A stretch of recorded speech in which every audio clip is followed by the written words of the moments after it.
Go ahead, put it on real tight. Hope you brought your best tonight. They say they got the fireworks, yeah, they say they got the show. You're around the shoots, you're the best, so let's go. This is Texas Toast. I'm your host, Miss Helen. Kick back and enjoy as we toast the best from Texas. Hello, everyone. Welcome to Texas Toast with Miss Helen, along with someone we're going to talk a lot of music and I think have a lot of fun with this one.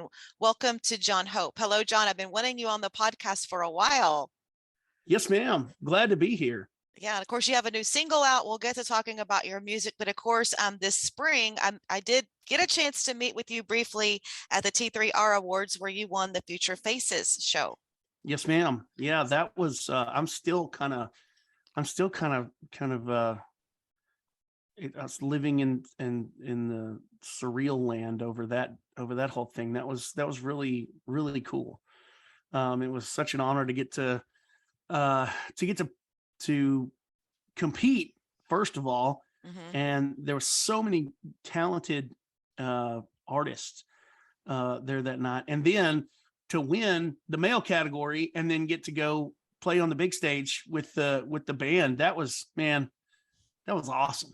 Yes. So congratulations on that. And another accolade you have also is in 2020, your single Country Livin' hit their top 200 of 2020. That's a big deal. It did. So Country Livin' made the top 200 of 2020, and I believe The Highway made the top 200 of 2021.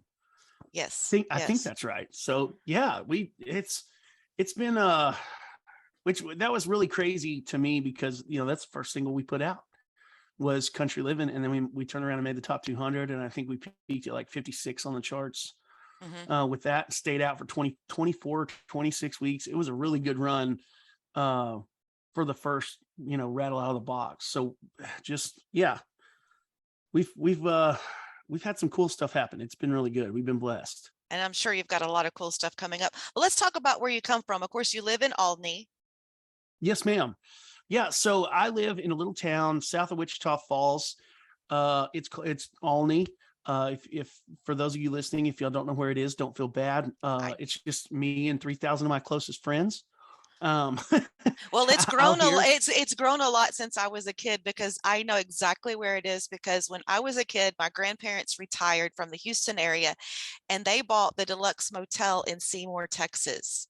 So I would get to go play in Seymour, and I know Albany was right there, so I know we would make trips, so I know where it is. And I got to actually go back to Seymour a few years ago. A good friend of mine from Quanah, her husband that she married, they got married on Wagner Ranch, and so it's kind of like old stomping grounds. So yeah, familiar with that area. Very cool. Yeah. Seymour's a cool little town.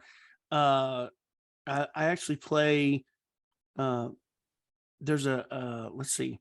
There's a steakhouse that opened in Seymour called Long Branch, and super sweet people.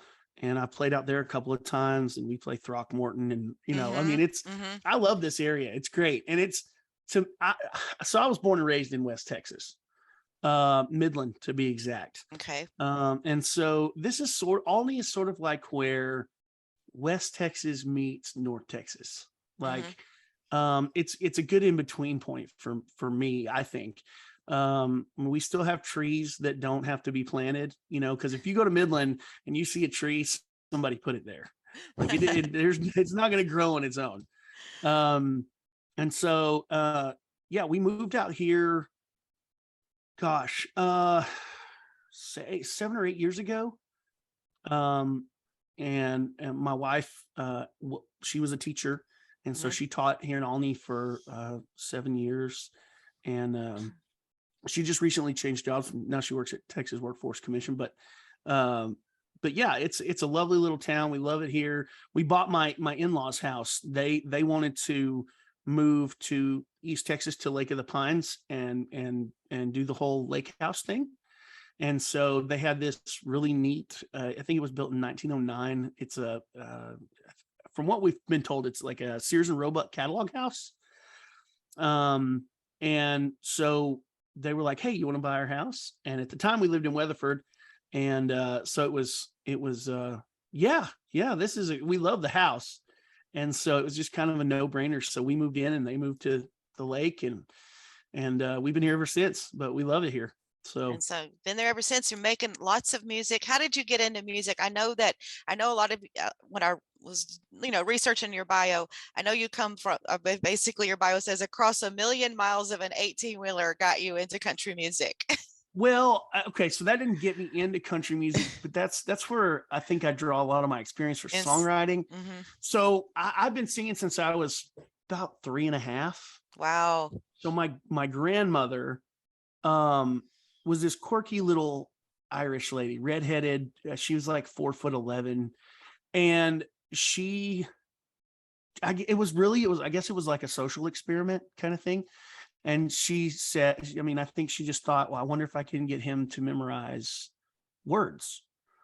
So we started, I think, with like, I was 3.5, so my memory is kind of fuzzy on this, but from what I'm told, we started with like the Pledge of Allegiance, right? And then she got me to memorize that. And that went really well. And I kind of picked it up so quick that then she was like, well, let's do something harder. So we went on to like the 23rd Psalm. And then I memorized the entire 23rd Psalm. So as a good Baptist who has she played piano in church forever. She was a very accomplished pianist. As someone would do, you would think that she would turn me on to all the hymns, but that's not the case. She got me every Randy Travis tape that she could get her hands on, and I dove in. And at 4.5, I auditioned for the Johnny High Country Music Review in Dallas, and I sang. I don't even remember what it was, but I never liked the goofy songs. I always was in like the really serious kind of like pulling at your heartstrings or making you think. Even as a little kid, and I remember that I gravitated towards those kind of songs. I sang some really serious Randy Travis song, and they took my mom and my grandmother aside afterwards, and they were like, we really like him. Next year, have him come back and sing Mamas Don't Let Your Babies Grow Up to Be Cowboys by Willie Nelson. And so they were like, okay, cool. And so mom took me home, and I've been strong-headed my whole life. And I heard Babies, and I'm 4, and I'm like, that's a baby song. I'm not doing it. And looking back on it, I wish that I had, but I didn't. And we didn't end up going back. I kept singing throughout my childhood. I did end up singing in church with my grandmother and things like that. In junior high, I picked up guitar. I think I was 15. And it was really out of necessity. The praise band at church couldn't keep a guitar player. And so I was like, well, I can sing, so surely I can figure out how to play guitar. And I played in band and stuff like that. So I picked up the guitar, and that was wonderful. And then high school hit, and the hormones kicked in. And then I realized, the chicks dig the guitar. Right. And so then it took on a whole new life. And then so I really had 2 dreams growing up. Truck driving has always been in my family. It's been in my blood. My uncle drives a truck. My great uncle drives a truck. My grandfather drove a truck, millions and millions of miles. And so I wanted to play music and or drive a truck. And as it turned out, driving a truck was the more practical option. So when I turned 21, I got my CDL and took out on the road, and I drove for 18 years. And it was a really, really cool experience, but it's hard on family. It's hard. I mean, I would go out for 6 to 8 weeks at a time and then come home for 3 or 4 days. And at the end of it, I mean, there was one point where I did take a break for about a year, and that's actually where I met my wife. And then when she got pregnant with our son, it was like, I gotta go make some money. I gotta go back out on the road. So I went back to work in the oil field, and then fast forward to like 2019 ish. I was burnt out. I mean, you go out for 6-8 weeks at a time, you come home and what you're doing is you're playing house. It's not conducive to family life. And so that was pretty tough. And that's around the time that I wrote The Highway. And that was kind of just a bittersweet love song to my wife. And then fast forward to 2020, the whole COVID thing, the lockdown, everything hits, and I'm working for a company in West Texas. And they call me and they say, "Hey, you're not fired, but we don't have any work for you." And I was like, "Oh, okay. Well, I made pretty good money and I'd been working really hard." And so I thought, well, okay, this will be a vacation, because nobody knew when it all started, nobody knew how long it was going to last. I mean, I think there was a lot of people that were like, this pandemic thing it's going to blow over pretty quick. It's going to be here and gone. And at least, especially in the oil field, there was a lot of people that were trying to be optimistic, but this was when, I think there was 3 or 4 days where oil just, it was in the negatives, and they were, and that's when they called me and said, "Hey, there's no work." And I was like, well, okay, I'll go home. So, excuse me, I'm sorry. I've got allergies and I know, me too. There's all kinds of stuff in the air, and it's horrible. It is. So I came home, and I was living I had a camper out in West Texas. And so I would stay out there for 2 weeks, and then I would come home because I was doing hot shot work at that point. And then I would come home for like a day and a half. So I'd get home on a Friday night. I would stay all day Saturday, and then Sunday at noon, I would have to go back to West Texas. And it was a breakneck, pace. And so I was like, vacation time. Cool. I'll drag up and go home. So I did. And this went on for a little while. And they would call me every couple of weeks and say, you're still not fired. We'd love to work you, but we just don't have anything going on. In the meantime, I have a brother in Midland, and his family has been absolutely wonderful to me. We have the same dad. We have different moms. And so during this time, his family was great when I was out in West Texas. I saw him all the time. But then when I came home, his mom started kind of putting a bug in my ear. She was like, you want to do this music thing, maybe this is the time. And I'm like, right now, the world is on fire.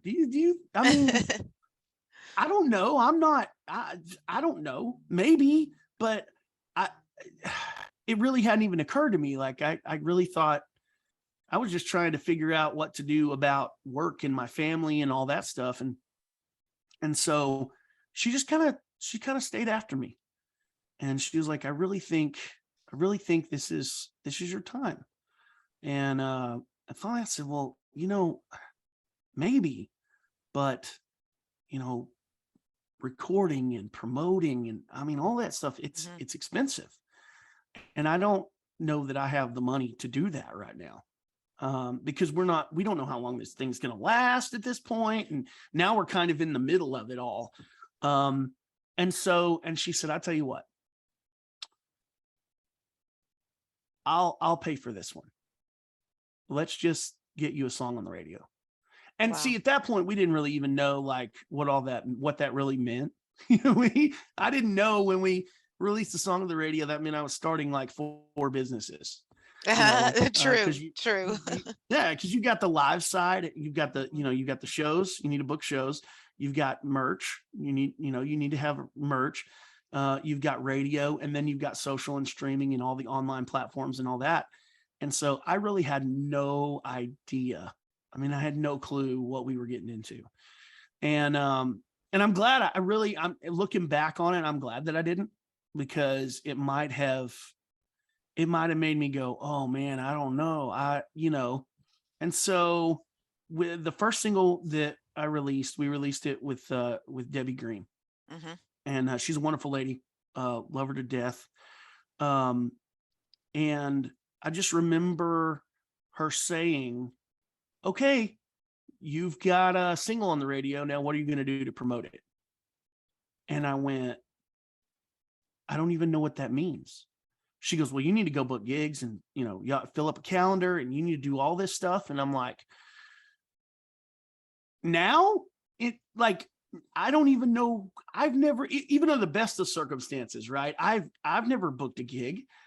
Growing up in church, getting paid for playing music it's a foreign concept. You do it. You donate your time. You volunteer to do that.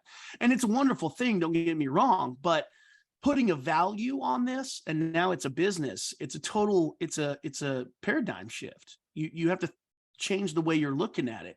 It's not, well, I'm doing all this out of the goodness of my heart because I believe in this organization. No, now it's a business, and you need to value yourself. And like, what do you value it at? And so it just kind of all went from there. And to tell you the truth, I mean, the last 3 years musically have just, it's been a blur. I've learned an incredible amount. I learned something, at least one new thing every day. And we put that first single out and didn't know how it was going to do. And for a first time out, it way overperformed, even my wildest expectations. It made the top 200 list for 2020. And we made it in almost into the top 50. And then it's been okay after, on to the next thing, on to the next thing, on to the next thing. Yes. And so it's been crazy. So sorry, long story there in a nutshell, but that's kind of how we got from 3 years old at Johnny High Country Interview to today. Well, and you don't know how much it means to me and how appreciative I am that you would share all of that. And, it's like I was listening to you, and here towards the end of it, you were talking about how you don't know, don't know a lot of things, still don't. But I know one thing: you have solid music, and I want to talk about some of your music. And of course, your current single we did highlight. I want to go back and maybe there was one that caught my attention, Learning How to Live Again. It has such great life lyrics, and that's like a song everyone should hear. So tell me about that song. So that's Mom inspired that song. My mom. It's full of things that it's, I think every mom has those momisms, it's things that you hear 1,000 times. And when you're a kid, it's like, oh, come on, she's saying it again. But then you grow up and you go, oh man, that really is important. Life turns on a dime. Life's not fair. Those two things, my mom said a lot growing up. Whenever things were good, my mom would say, just remember, life turns on a dime. Whenever things were bad and it seemed like my whole world was just going to hell in a handbasket, remember, life turns on a dime. It doesn't matter what your circumstances are.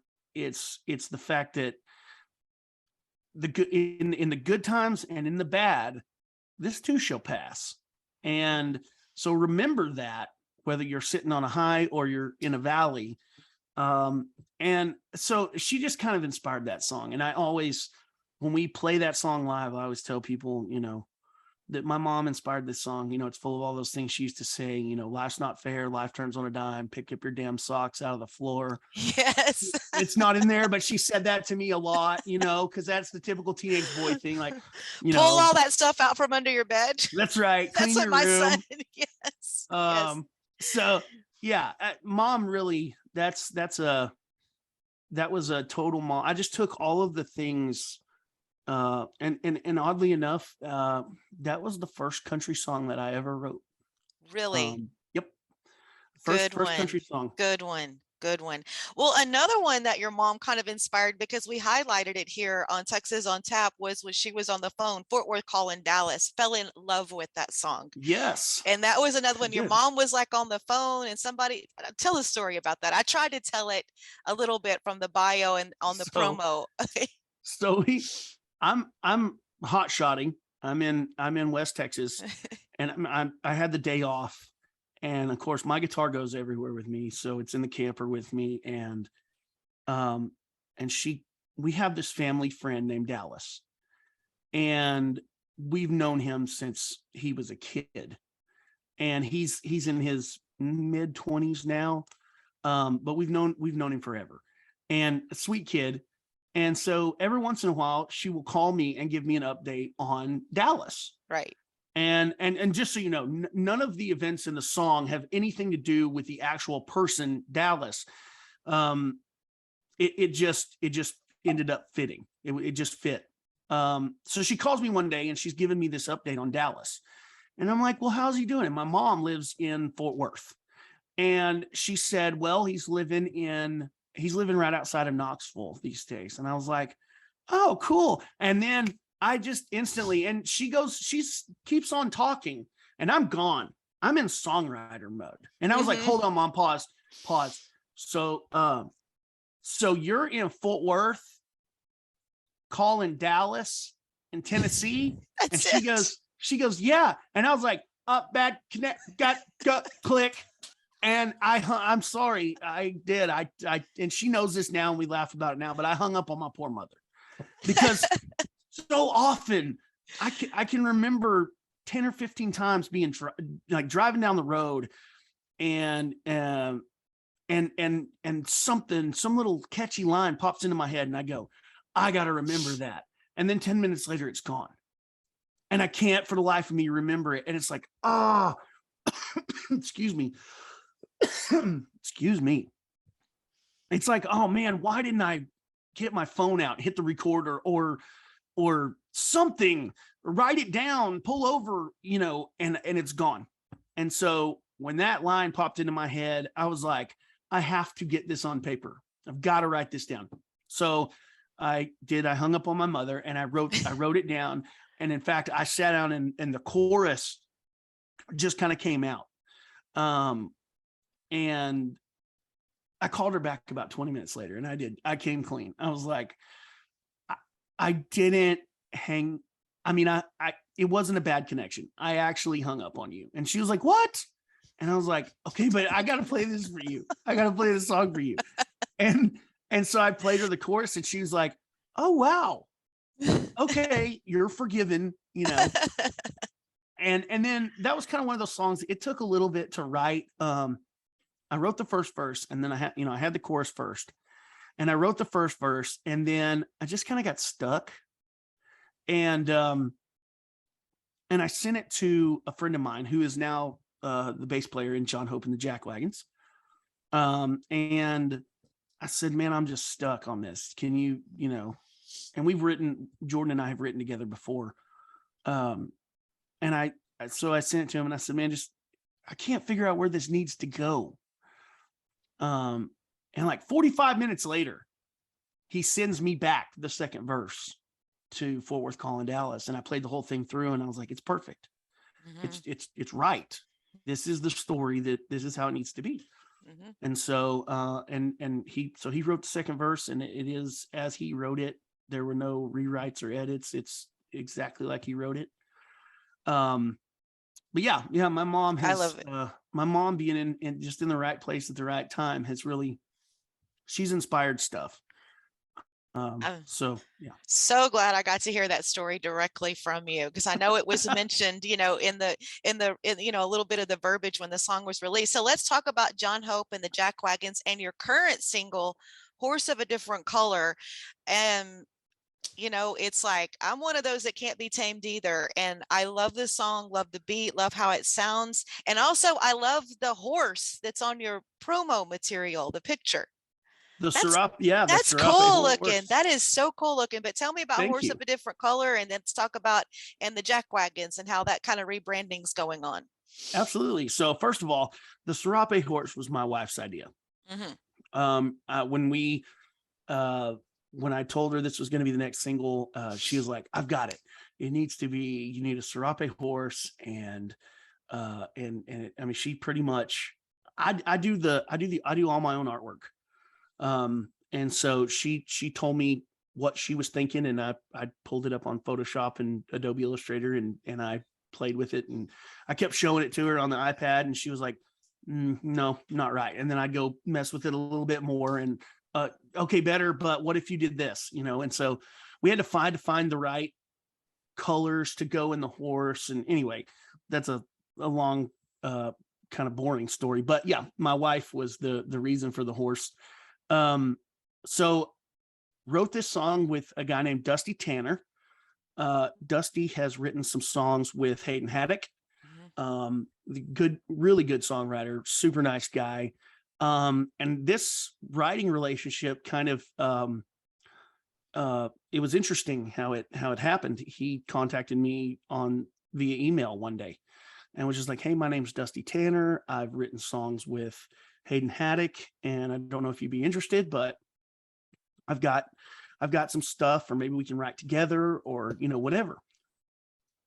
And I said, okay, yeah, I'm open to, I'm open to looking at it. So we've written 3 songs together as of today. And this was the second tune. The first one we did was a Christmas song, which hopefully, I'm crossing my fingers, we're going to put out this year. We'll see. I'm trying to make that happen. We've had it since last October, but we finished it a little bit too late to get it in for Christmas last year. So I'm hoping we get that out this year. Then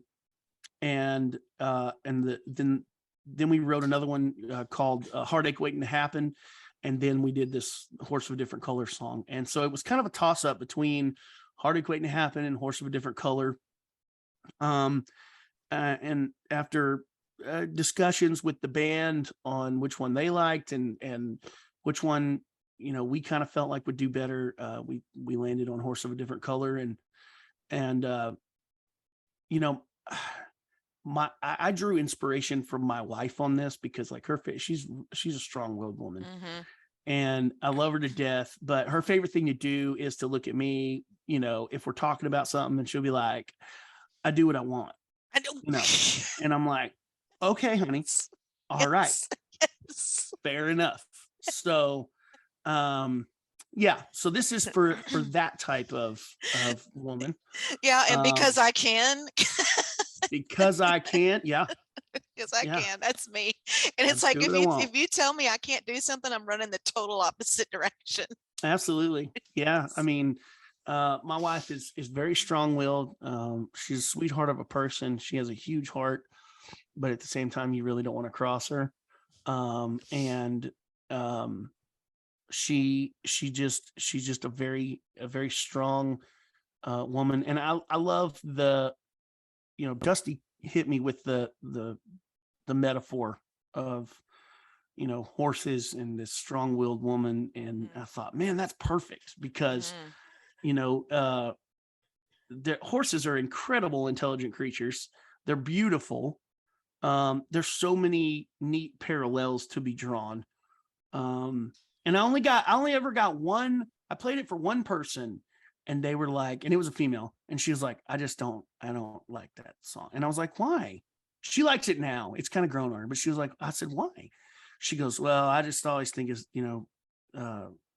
people calling other people horse-faced. And I was like, I never would have.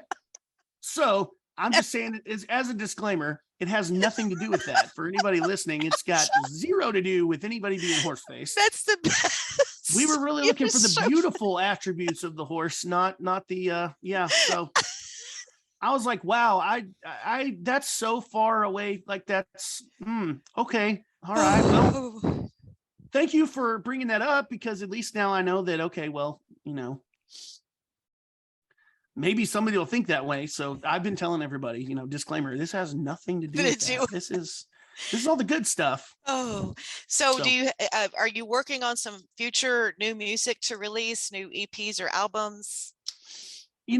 So on this single, we signed a distribution deal with Smith Music Group in Fort Worth, Texas. We're really excited about that. Love DJ and the guys at Smith. And by the way, I know I mentioned Debbie Green earlier. Love her to death. Dylan Steen has promoted every single of mine since. Super guy. I love him to death. And really it was, I made the switch from Debbie to Dylan mainly because of social media and stuff that he does online. And I really like the fact that he has a social media presence. He does a lot more of that. And so it wasn't there was no bad blood there when I switched over. But I've also known Dylan for a lot longer than he has promoted my singles. And I've watched him grow over the years. And I was like, man, this dude is a hard worker. Yes, he is. And he's got a heart of gold too. He's a little rough around the edges, but the dude's got a heart of gold. And so every single since the first one has been through Dylan. And then on this last single, we like I said, we signed a distribution deal with Smith Music. And so that's hopefully going to open some doors. I kind of felt like with Fort Worth Calling Dallas, we were doing a lot of things right, but there were some things we were doing wrong. And by that, I mean, radio wise and getting out there, like it did awesome. And that song surpassed my wildest expectations. I never expected it to get into top 30. But I will say when I release music, I usually don't go, this is a good song.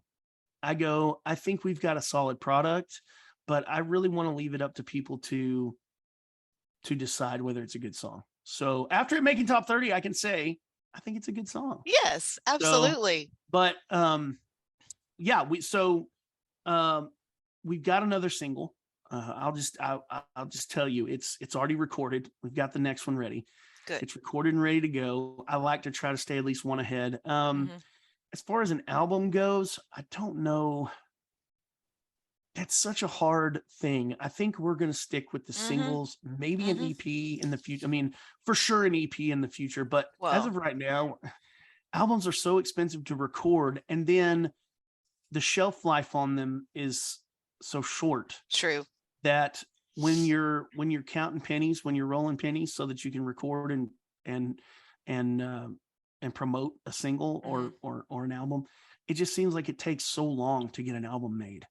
And so I think we're sticking with singles, but awesome. But we've got the next one, and I'll just tell you, it's nothing like anything we've ever put out. Okay, well, we'll be looking forward to that. It's cool, and and like I don't want anybody freaking out and going, "Oh my gosh, he's going to have somebody rapping on that." No, we don't do that. We don't do that at Jon Hope and the Jackwagons. That's not our thing. No. We believe in real country music, but I will say that it's a lot more Americana leaning. Okay. It's a very earthy tune. Okay. I think the only instrument that we used that was electric was the bass, and that was just because we couldn't find an upright bass to borrow. Well, my goodness, it has just been a pleasure to visit with you, and thank you for being so charismatic and just so open and with sharing everything with us. So before we wrap it up, I have one last question. If you were a cocktail, what would you be? Oh man, oh gosh, that would, man,